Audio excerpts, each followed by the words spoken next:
안녕하세요. 스팅크버그입니다. 오랜만에 정치와 무관한 인생 이야기로 방송을 하게 되었네요.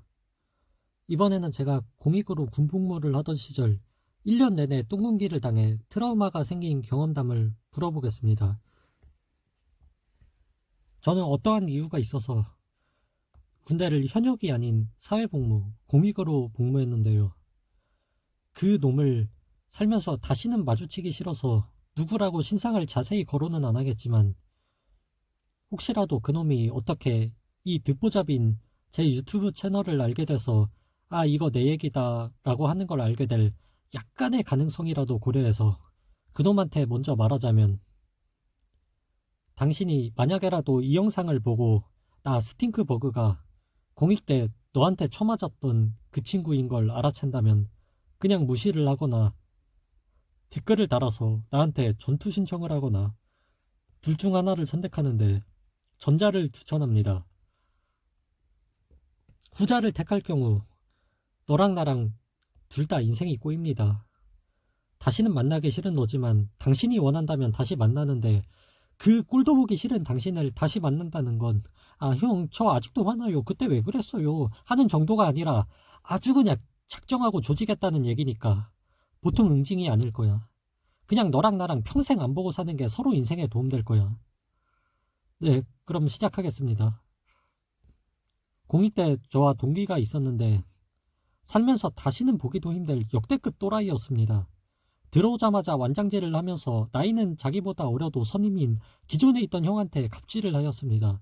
자신을 하늘처럼 섬기라고 했는데 그게 형이니까 당연한 거고 지금까지 계속 대학 시절에도 그래왔다고 하였습니다. 그 새끼의 그 못된 버릇 제가 참교육을 못한 게 안쓰럽네요. 아무튼 소집한 지 1년이 지났을 무렵부터 그놈의 완장질이 본격 시작되었는데 가장 견디기 힘든 게 뭐였냐면 거짓말 논란 만들기였습니다.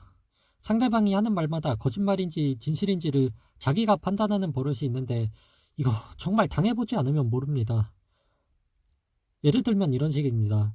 그놈이 좌파라고 가정합시다. 그런데 저한테 평생 살아온 서울을 왜 나가고 싶은지 물어본다고 칩시다. 여담이지만 저는 서울 토박이지만 지방에 살기를 희망합니다. 제가 서울이 싫은 이유는 한두 개가 아니고 약 10개가 복합적으로 있습니다. 그 많은 이유 중 하나가 박원순인데요. 하지만 그놈이 질문을 한다? 그럼 다른 이유는 다 필요 없고 박원순이 싫어서요 라고 대답해야 합니다. 산과 논을 조금 더 보기 힘들고 자동차와 건물에만 갇혀 팍팍해서요. 미세먼지가 심해서요. 너무 복잡해서요 등의 이유를 대답하면 큰일 납니다. 그럼 그놈이 박원순이 싫어서잖아. 어딜 빠져나가려고 거짓말해. 이러면서 폭력을 씁니다. 위에 언급한 이유들 또한 제가 서울을 싫어하는 이유들이 맞음에도 불구하고 거짓말이 됩니다. 이게 그놈식의 거짓말입니다. 진짜 이런 걸 1년 동안 당했습니다.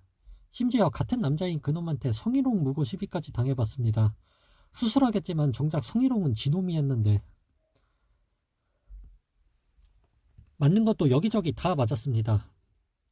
왼쪽 정강이에 지금도 보이는 영구적으로 흉터 남은 것도 있고 소중이 바로 위에도 맞아봤고 소중이를 터치하는 성희롱도 당했고 가슴에 찹을 맞아 멍든 적은 여러 번 있고 갈비뼈 찌르기, 손톱 피 터지기 등 순환도 이런 순환이 없었죠. 하지만 저는 제대로 세뇌를 당해서 이렇게 당하면서도 제가 그렇게 힘든 진짜 이유가 뭔지 몰랐습니다. 오히려 미안해했죠. 저를 이렇게 배려해주는데 못 따라준다고.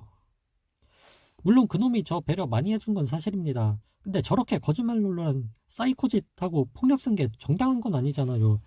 당시엔 이런 판단을 저만 못했습니다. 주변 사람들이 다 그 새끼 미친 또라이 정신이상자라고 하는데 제가 당하는 폭력 피해가 부당한 거라고 욕하는데도 정작 피해 당사자인 저만 몰랐습니다. 제가 첫 피해자도 아니에요. 그 새끼가 저한테 얘기해준 바로는 대학 시절엔 이것보다 훨 더했다는데요. 저한테 그나마 유하게 한 게 이거래요. 참 안타까운 건 그 개새끼가 겉보기엔 되게 어린 나이에 비해 어른스럽고 해박해 보인다는 겁니다. 그러다 보니 오히려 대학 시절 후배들의 어머니들이 그놈한테 선배로서 코치 좀 잘해달라고 부탁도 많이 했다는군요. 한마디로 그놈이 잘못하고 있다는 걸 말해주는 사람이 아무도 없었고 오히려 어른들이 지지까지 해줬다는 겁니다. 그걸 제가 앞서서 막고 다시는 그렇게 못 살도록 참교육을 했어야 하는데 정말 그러지 못한 게 아닙니다. 더 웃긴 건 뭔지 아세요? 그놈이 제가 싫어서 그런 게 아니라 엄청 좋아했습니다. 소집 해제 다 돼갈 무렵 제가 끝나고 지랑 연락 안 한다니까 엄청 슬퍼서 울기도 했고 막 사랑한대요 저를.